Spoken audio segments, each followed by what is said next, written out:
ഏതൊരു സ്ത്രീയായാലും നമുക്ക് ആ ഒരു സമയത്ത് നമ്മുടെ ഭർത്താവ് വേണം, സാമീപ്യം ഭയങ്കരമായിട്ട് വേണ്ടി. അപ്പൊ ആ സമയത്ത് എന്നെ അന്ന് എന്താണ് മാതൃഭൂമിയുടെ ഒരു അവാർഡ് നടക്കുന്നു. എന്തൊക്കെ തെറിയാ വിളിക്കുന്നത്. നെഗറ്റീവ് കമന്റ് എനിക്ക് കുഴപ്പമില്ലടാ, ഞാൻ തിരിച്ച് റിപ്ലൈ കൊടുക്കും. ചിലത് ഞാൻ മൈൻഡ് പോലും ചെയ്തില്ല, കാരണം പ്രതികരിച്ചിട്ട് ഒരു കാര്യമില്ല. പക്ഷെ ഈ തെറി അപ്പൊ നമ്മുടെ മലയാളികളുടെ പ്രിയപ്പെട്ട നടനായിട്ടുള്ള കലാഭവൻ. ഇന്നും മലയാളികളുടെ മനസ്സിൽ നോവാണ് എല്ലാ മനുഷ്യൻ. എനിവേ, കലാഭവൻ മണിയുടെ ഭാര്യയായിട്ടുള്ള നിമ്മിയെ പലർക്കും അറിയുമായിരിക്കും. മണിച്ചേട്ടന്റെ മരണശേഷം അധികമൊന്നും പബ്ലിക്കിലേക്ക് വരാതെ സ്വന്തം കാര്യം മാത്രം നോക്കി ജീവിക്കുകയായിരുന്നു ഇത്രയും കാലം അവർ. സാധാരണ ഏതെങ്കിലും ഒരു കലാകാരൻ മരിച്ചു കഴിഞ്ഞാണെങ്കിൽ പിന്നെ അവരുടെ ഭാര്യയുടെ ഇന്റർവ്യൂ ആയിരിക്കും ചറപ്പറ പല ചാനലുകളിലും, അല്ലെ? പക്ഷെ നിമ്മിയെ സംബന്ധിച്ചിടത്തോളം അങ്ങനെയൊന്നും കാണാൻ പറ്റില്ല. എന്തായാലും ഇങ്ങനെയൊക്കെ ഇരിക്കുകയാണ് പ്രിയ ഷൈൻ എന്ന് പറഞ്ഞ ഒരു ചാനലിൽ ഈ പറഞ്ഞ നിമ്മി ചേച്ചിന്റെ ഒരു ഇന്റർവ്യൂ കഴിഞ്ഞ ആഴ്ച വരുന്നത്. നല്ല റീച്ച് കിട്ടിയ ഇന്റർവ്യൂ ആയിരുന്നു കേട്ടോ. അത് സ്വാഭാവികം. വർഷങ്ങൾക്ക് ശേഷം ഇങ്ങനെ ഒരാളുടെ ഇന്റർവ്യൂ ചെയ്യുക എന്ന് പറഞ്ഞാണെങ്കിൽ അതിന് കിട്ടേണ്ട റീച്ച് എത്രത്തോളം ആയിരിക്കും എന്ന് ഞങ്ങൾക്ക് പ്രത്യേകിച്ച് പറയേണ്ട ആവശ്യമില്ലല്ലോ. എന്തായാലും ആ ഇന്റർവ്യൂവിൽ മണിച്ചേട്ടനുമായി ബന്ധപ്പെട്ടുള്ള ചില അനുഭവങ്ങൾ നിമ്മി പങ്കുവെക്കുന്നുണ്ട്. നമുക്ക് എന്തായാലും അതൊന്ന് കണ്ടോക്കാം. അപ്പൊ ആ കലാഭവൻ മണിച്ചേട്ടന്റെ ആ ഒരു ഓർമ്മകളില് ഏറ്റവും ഹൃദയത്തെ സ്പർശിച്ച ഒരു അനുഭവം ഞങ്ങളുടെ ജീവിതത്തിൽ സംബന്ധിക്കുകയാണെങ്കിൽ ഇപ്പൊ മകള് ജനിക്കുന്ന സമയത്ത് മനുഷ്യട്ടൻ എന്നെ ഓപ്പറേഷന് ഡെലിവറിക്ക് കൊണ്ടുപോകുന്ന സമയത്ത് മനുഷ്യട്ടൻ എന്റെ അടുത്തുണ്ടായിരുന്നു. ഏതൊരു സ്ത്രീയായാലും നമുക്ക് ആ ഒരു സമയത്ത് നമ്മുടെ ഭർത്താവ് വേണം, സാമീപ്യം ഭയങ്കരമായിട്ട് വേണ്ടി. അപ്പൊ ആ സമയത്ത് എന്നെ അന്ന് എന്താണ് മാതൃഭൂമിയുടെ ഒരു അവാർഡ് നടക്കുന്നു. അപ്പൊ അന്ന് രാവിലെ എന്റെ അടുത്ത് പ്രോഗ്രാമിന് പോകാൻ പോയിപ്പോ ചോദിച്ചു, ഞാൻ പോയിക്കോട്ടെ, വയ്യായി ഒന്നും ഇല്ലല്ലോ, അങ്ങനെയാണെങ്കിൽ ഞാൻ പോണില്ല, ഇത്രയും വലിയ ഫംഗ്ഷൻ ആയാൽ പോലും ഞാനത് വേണ്ടെന്ന് വെക്കാം, ഞാൻ പോണില്ല എന്ന് പറഞ്ഞു. അപ്പൊ എനിക്ക് പ്രത്യേകിച്ച് അങ്ങനെ വയ്യായികയോ ക്ഷീണോ അവസ്ഥയൊന്നും ഉണ്ടായിരുന്നില്ല. പിന്നെന്ന് പറഞ്ഞാൽ ഇത്രയും വലിയൊരു അന്ന് ആങ്കറിംഗ് ആയിരുന്നു ചെയ്യാൻ വിചാരിച്ചത്. അപ്പൊ നമ്മുടെ ഒരു ഇതുകൊണ്ട് അത്രയും വലിയൊരു പ്രോഗ്രാമിന് ഒരു ഇത് വേണ്ട എന്ന് വെച്ചിട്ട് ഞാൻ പോയിക്കോളാൻ പറഞ്ഞു. അത് കഴിഞ്ഞ് പിന്നെ വൈകിട്ടൊക്കെ ആയപ്പോഴത്തേനാണ് എനിക്ക് പെയിനൊക്കെ തുടങ്ങിയത്. അപ്പൊ ആ സമയത്ത് ഞാൻ മനുഷ്യനെ ഹോസ്പിറ്റലിൽ പോകാനായിട്ട് വിളിച്ചിട്ടൊന്നും കിട്ടണ്ടായിരുന്നില്ല, കാരണം ആള് പ്രോഗ്രാമിന് തിരക്കിലൊക്കെയായിരുന്നു.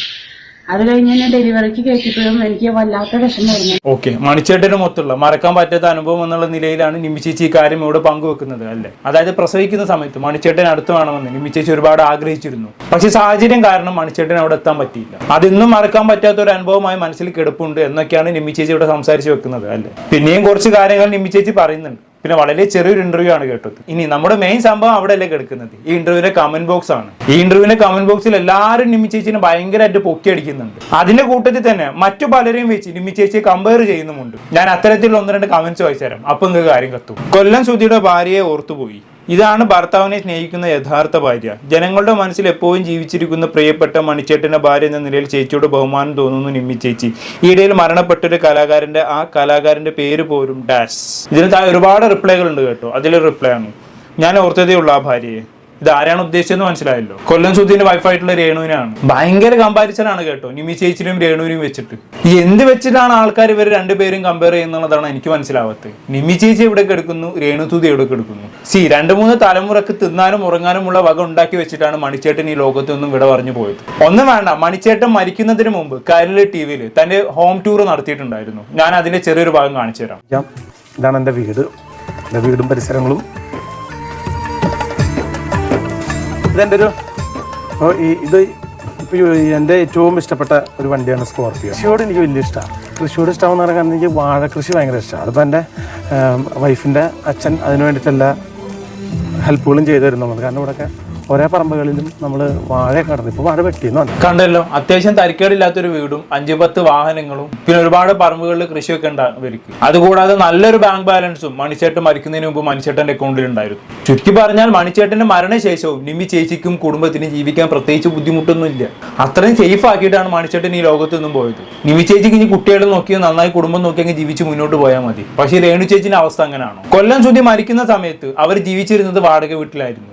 അന്നന്ന് എന്തെങ്കിലും പ്രോഗ്രാമിന് പോയി കിട്ടിയ പണം കൊണ്ടായിരുന്നു അവർ കുടുംബം മുന്നോട്ട് കൊണ്ടുപോയിരുന്നത്. അങ്ങനെ ഒരാൾ മരിക്കുന്ന സമയത്ത് ആ ഭാര്യ പിന്നെ പെരുവയിലാകുന്ന ഒരു അവസ്ഥയിലായിരിക്കും, അല്ലേ? അവിടെ നിന്നും ആ കുടുംബം മുന്നോട്ട് പോകണമെന്നുണ്ടെങ്കിൽ രേണു ചേച്ചി മുൻകൈ എടുത്ത് എന്തെങ്കിലും ചെയ്യേണ്ട അവസ്ഥയാണ്. അങ്ങനെയാണ് അവർ റീൽ അഭിനയിക്കാൻ പോകുന്നതും ഫോട്ടോഷൂട്ട് ചെയ്യാൻ പോകുന്നതും ഒക്കെ. അങ്ങനെയുള്ള ഒരാളെ വെച്ച് ഈ പറയുന്ന കലാഭവൻ മണിച്ചേട്ടനെ ഭാര്യയ്ക്ക് കമ്പയർ ചെയ്യാന്ന് പറഞ്ഞാൽ എവിടെ കിടക്കുന്ന ലോജിക്ക്? ഈ കമ്പയർ ചെയ്യുന്നവന്മാർക്ക് കുറച്ചെങ്കിലും ഒരു ബോധം വേണ്ട. ഇനിയിപ്പോ ഇത് പറയുമ്പോൾ കുറച്ചെണ്ണം കമന്റ് ബോക്സിൽ ഒന്ന് ചോദിക്കും, ഓ നീ എല്ലാവരും 2 ദിവസം മുന്നേ രേണു ചേച്ചീനെ കുറ്റം പറഞ്ഞൊരു വീഡിയോ ചെയ്തത്, എന്നിട്ട് ഇപ്പൊ എന്താ അവരെ പൊക്കി പറയണമെന്നും പറഞ്ഞുകൊണ്ട്.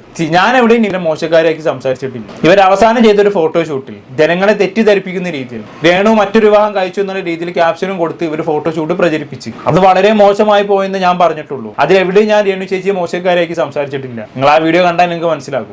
അവർക്ക് ഇങ്ങനെ എന്തെങ്കിലും ഫോട്ടോഷൂട്ടിലോ റീൽസിലോ അഭിനയിച്ച് ഒരു 500 രൂപ കിട്ടുകയാണെങ്കിൽ അറ്റ്ലീസ്റ്റ് വീട്ടിലെ കുട്ടികൾക്ക് ആ ദിവസം ബിരിയാണിങ്കിലും വാങ്ങിച്ചു കൊടുത്തൂടെ? അങ്ങനെയൊക്കെ ഞാൻ ചിന്തിക്കുന്നുള്ളൂ. ഇനി ഇപ്പൊ കലാപമാണിന്റെ ഭാര്യയായിട്ടുള്ള നിമ്മി ചേച്ചി ഇപ്പൊ എല്ലാരും കൂടെ എടുത്ത് തലയെ വെക്കുന്നുണ്ടല്ലോ. ഇനി ഇതേ നിമ്മി ചേച്ചിയോട് തന്നെ കലാപമാണി ചേട്ടൻ മരിച്ച സമയത്ത് ചെയ്തത് നിങ്ങൾ എല്ലാവരും ഓർക്കുന്നുണ്ടോ? അത് ഞാൻ ഓർമ്മിപ്പിച്ചു തരാം. അതായത് കലാപമാണി ചേട്ടൻ മരിച്ച സമയത്ത് ഈ പറയുന്ന മനോരമ ന്യൂസുകാരി നിമ്മി ചേച്ചിന്റെ അടുത്ത് പോയി ഒരു ബൈറ്റ് എടുത്തിട്ടുണ്ടായിരുന്നു. അതിൽ ചെറിയ ഭാഗം ഞങ്ങൾ കാണിച്ചു തരാം. ആരൊക്കെ വന്നിരുന്നു പറയുന്നു. ഇന്നിപ്പോ അദ്ദേഹത്തിന്റെ സഹോദരൻ തന്നെ മണിയുടെ സുഹൃത്തുക്കളെ കുറിച്ച് സംശയമൊക്കെ ഉന്നയിച്ചിട്ടുണ്ടല്ലോ.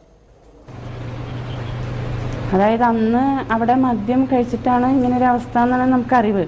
പിന്നെ ഞങ്ങൾ ഹോസ്പിറ്റലിൽ ചെന്നപ്പോൾ ആളുടെ ബ്ലഡിന്റെ റിസൾട്ടിൽ ഈ 2-3 കെമിക്കൽസ് ആളുടെ അകത്ത് ചെന്ന് മരിച്ചു എന്നാണ് ഞങ്ങൾ അറിയാൻ കഴിഞ്ഞത്. ഇതിൽ അപ്പോൾ അന്ന് കഴിച്ച എന്തെങ്കിലും സംഭവത്തിന്റെ ആയിരിക്കാമെന്ന്. ഓക്കെ, ഈ സുഹൃത്തുക്കളെ സംശയിക്കാനുള്ള സാഹചര്യം എന്താണ്? സുഹൃത്തുക്കളാണ് അവരെയാണ് സംശയിക്കുന്നത് സഹോദരൻ അടക്കം ഇന്നലെ തൊട്ട് പറയുന്നുണ്ട് കൃത്യമായി.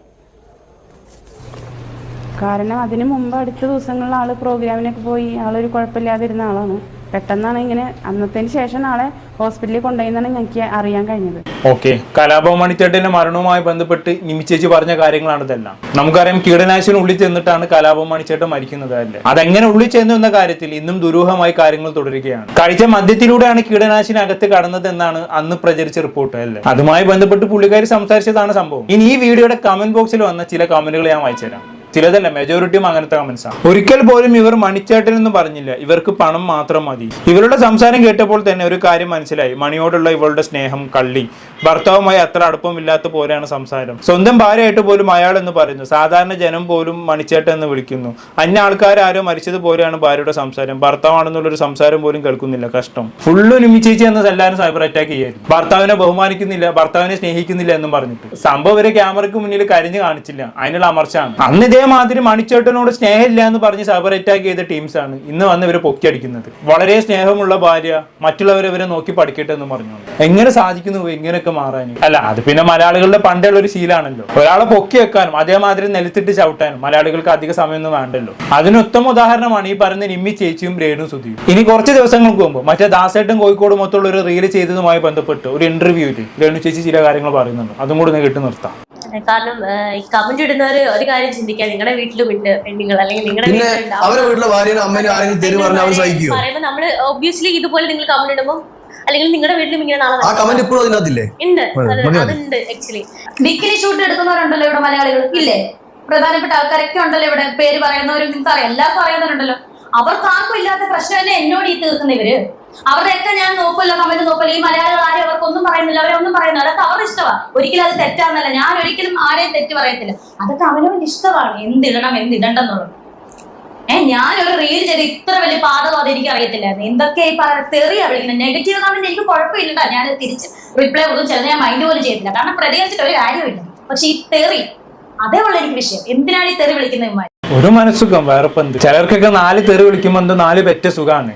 അതിനുവേണ്ടി ഇങ്ങനെ വിളിക്കുന്നു മാത്രം. എന്തായാലും അധികമൊന്നും ഞാൻ ഇവിടെ പറയുന്നില്ല. പിന്നെ കലാപമാണി ചേട്ടൻ മരിച്ച സമയത്ത് ഭാര്യയായിട്ടുള്ള നിമ്മി ചേച്ചിയോട് ആളുകൾ കാണിക്കാത്ത സ്നേഹം ഇപ്പം കാണിക്കുന്നതിന് പിന്നിലുള്ള ചേതവികാരം എന്താണെന്നുള്ളത് കൃത്യമായിട്ട് മനസ്സിലാകും. അവരെ വെച്ച് രേണു സുധിയെ കമ്പയർ ചെയ്തുകൊണ്ട് രേണു സുധിയെ ചവിട്ടി താഴ്ത്തണം. അതിന് വേണ്ടിയല്ല അന്നില്ലാത്ത ഈ സ്നേഹപ്രകടനമൊക്കെ. എന്തായാലും കൊള്ളാം, കൂടുതലൊന്നും ഞാൻ പറയുന്നില്ല. എന്താണെന്ന് കേട്ട് നിങ്ങൾക്ക് തോന്നുന്നത് കമന്റ് ബോക്സിൽ രേഖപ്പെടുത്തുമല്ലോ. അടുത്തൊരു ടോപ്പിക്കുമായി കാണാം.